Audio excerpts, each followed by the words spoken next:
السلام عليكم يا جماعه، احنا النهارده في التدريب الاسبوعي بتاعنا بتاع كل يوم جمعه ان شاء الله. التدريب ده اللي بنتعلم فيه حاجات كتيره جدا، وفي نفس الوقت الكوميونتي حلو جدا. معانا النهارده جزء من فريق العمل، هنتعرف عليهم واحد واحد ونسمع قصه كل شخص فيهم باذن الله. يلا بينا. طيب يا جماعه، دلوقتي معانا دكتور ايمن من اسكندريه، خليني يعرفكم بنفسه ويعرفنا قصته، هو بدا ليه الفرصه دي. في البدايه اعرفكم بنفسي. انا اخوكم ايمن، صيدلي اصلا دفعه 2006 جامعه اسيوط، اساسا من اسكندريه. وبدات البيزنس ده في ظروف كده كانت غريبه بالنسبه لي. كنت الاول متغرب بره مصر، قعدت فتره طويله، وزوجتي بدات المجال ده واحنا في اخر ايامنا في الغربه، واحنا راجعين مصر يعني. وشفنا طبعا، جربت بدايل كتير. انا بدات المجال ده بصراحه احتياج، لان انا مسؤول عن اسره مكونه من 5 افراد. كان بالنسبه لي المجال ده هو طوق النجاح حرفيا، ودلوقتي ليا سنتين فيه. من الحاجات القيمه جدا جدا في المجال ده بصراحه موضوع التدريبات، وان احنا بنتدرب كل اسبوع، وان احنا بنتطور، وان احنا فعليا بنعمل يعني نجاحات كبيره جدا في المجال ده بناء على خبره ناس كبيره مشوا في الطريق ده قبلنا. وبصراحه من المجالات فعليا اللي فرقت معايا شخصيا على المستوى الشخصي. دلوقتي معانا دكتوره نانيس من المنصوره. اتفضلي يا دكتوره، عرفينا بنفسك وبداتي المشروع ده ليه. السلام عليكم، ازيكم، اخباركم ايه؟ انا نانيس البغدادي، صيدله المنصوره، ودفعه قديمه بس مش هقول سنه كام. طبعا انا زي اي حد اتدربت في الوظائف الحكوميه لحد ما بقيت حاليا مديره وحده، وبعدين اكتشفت في الاخر ان انا زي ما انا باخد المرتب سواء اشتغلت او ما اشتغلتش، انا كده كده باخد المرتب بتاعي. والموضوع ده اتعرض عليا من 4 سنين من حد دفعتي، وحسيت ان الموضوع فيك مش حقيقي.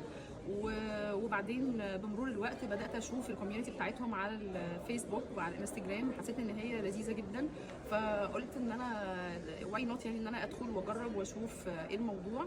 في الاخر بقيت معاهم في تيم 1، وبعدين حسيت فعلا ان هم كلهم اخواتي.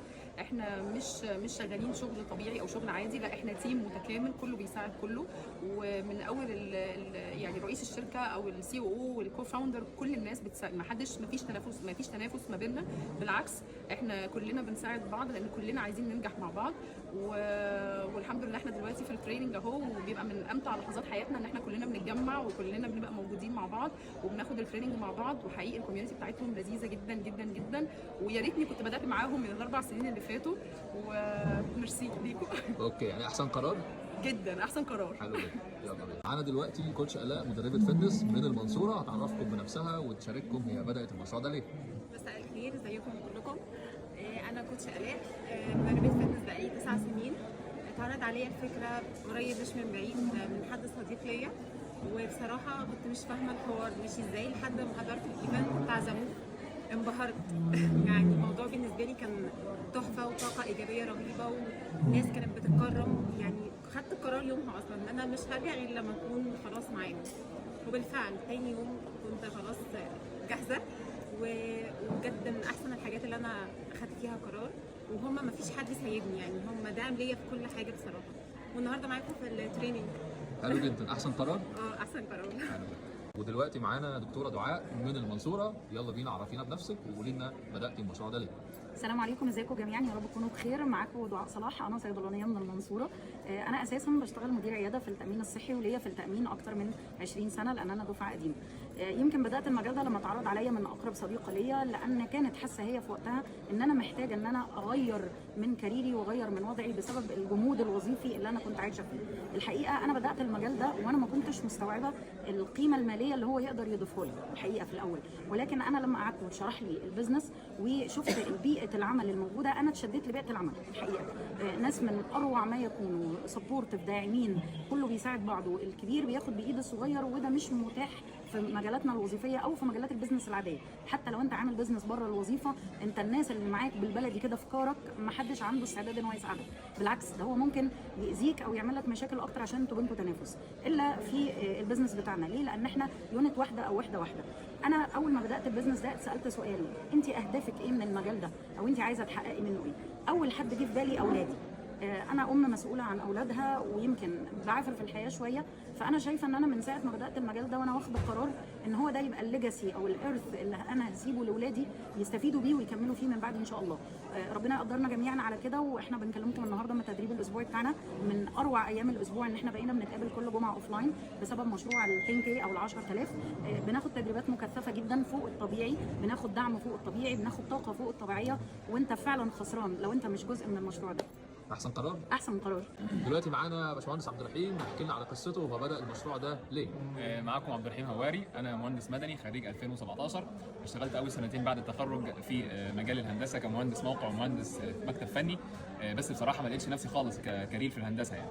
فخدت القرار ان انا اعمل شيفت كارير وبدات ادرس ماده الفيزياء للثانويه العامه. ليا 6 أو 7 سنين الحمد لله، كان قرار موفق جدا الحمد لله جدا، وكملت عليه. جات لي فرصه موضوع البيزنس الاونلاين ده، فانا فكرت فيه لثلاث اسباب. اول شيء لان موضوع الدروس بصراحه يعني فيه ابس اند داونز كتير، يعني احيانا يبقى مدرس مشهور مدرس مش مشهور. برضو الدخل ده معتمد عليا انا، على صحتي انا، يعني لو لا قدر الله حصل لي اي حاجه في اي لحظه فانا مهدد. السبب الثاني طبعا ان الشغل ده اولا مش هياثر على شغلي كمدرس، الحاجه الثانيه اللي هو اصلا على الانترنت، واي حاجه حاليا على الانترنت فبصراحه هو ده المستقبل بتاع اليومين دول. الحاجه الثالثه والاهم بقى ان هو مضمون جدا بنسبه 100% بالنسبه لي انا كشخصي، ان انا اختي الدكتوره حنان هواري ليدر من الليدرات اللي موجوده في الشركه، فانا شايفها قدامي ليها 6 أو 7 سنين شغاله في الشغل ده، وبصراحه عملت نتائج كتيره جدا، فانا ضامن ان انا ان شاء الله هكون يعني واحد من الليدرز ان شاء الله قريب في الشركه باذن الله. يعني احسن قرار؟ اكيد طبعا ان شاء الله. اوكي. ودلوقتي معانا دكتور عماد طبيب اسنان، وخلينا نعرف منه هو بدأ المشروع ده ليه. بدأت المشروع ده علشان أنا بعد 30 سنة شغل كطبيب أسنان وجدت إن الدخل اللي بيخش لي من العيادة مش مكفي في وجود التضخم اللي عمال كل شوية ياكل من مدخراتي، فكان لازم أدور على يعني مصدر دخل آخر، ومفيش حاجة أحسن دلوقتي يعني الواحد يعملها غير العمل من خلال الإنترنت، لأن هو المستقبل كله رايح في اتجاه الإنترنت. وبحثت عن حاجات كتير، فكان يعني افضل الحاجه وجدتها سهل الواحد يبداها براس مال قليل ومش محتاجه خبره كبيره، هو مجال البيع المباشر. يعني احسن قرار؟ احسن قرار ان شاء الله. ومعانا دلوقتي استاذه ايمان، وخلينا نعرف قصتها وبدات المشروع ده ليه. السلام عليكم، انا ايمان. انا عرفت البيزنس ده عن طريق زوجي، والصراحه عجبني البيزنس جدا، وما شاء الله بعد ما لقيته حقق فعلا نتائج حلوه وجميله. انا اعجبت بالبيزنس وقررت ان انا اشتغل معاه. حبيت الكوميونتي جدا، حبيت العائله الجميله اللي في البيزنس، ودي اكتر حاجه عجبتني. احسن قرار؟ احسن قرار. ومعانا دلوقتي استاذه عبير، وهنعرف منها قصتها وبدات المشروع ده ليه. السلام عليكم. انا عرفت الموضوع دوت من زوج اختي دكتور عماد الدين، ودخلت الموضوع دوت عشان انا مسؤوله عن اسره كامله بعد ما زوجي توفى. فالصراحه انا عجبني جدا المشروع وماشيه فيه، والصراحه اسره جميله جدا. اتعرفت فيها عن الاسلوب، ازاي ان انا امشي في الموضوع، وازاي ان انا اواجه الحياه، وازاي ان انا اعرف ان انا مثلا اي شخص يتعامل معايا ازاي ان انا افهمه الطريق واحده واحده زي ما انا فهمت. حلو جدا، احسن قرار. أحسن معانا قرار. احمد من المنصوره يعرفنا بنفسه ويقول لنا هو بدا المشروع ده ليه. السلام عليكم، انا احمد الدياسطي، خريج حاسبات ومعلومات، وبقالي 7 سنين شغال سيلز مبيعات في مخزن ادويه. فلما اتعرض عليا فرصه الشغل كدخل اضافي، فرصه البيزنس كدخل اضافي جنب شغلي الاساسي، حبيت اجرب ان انا مش هخسر حاجه، انا كده كده شغلي الاساسي متوفر، فده حاجه بيزنس وفرصه جديده اجربها.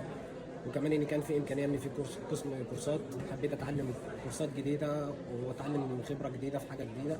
ودي فرصه ليك انت لو كنت لسه بتدرس او خريج جديد، حبيت تتعلم حاجه جديده، حبيت تعمل بيزنس لنفسك، فدي فرصه ان انت تجرب حاجه جديده وتطور نفسك بسرعه. احسن قرار. احسن قرار. حلو كده.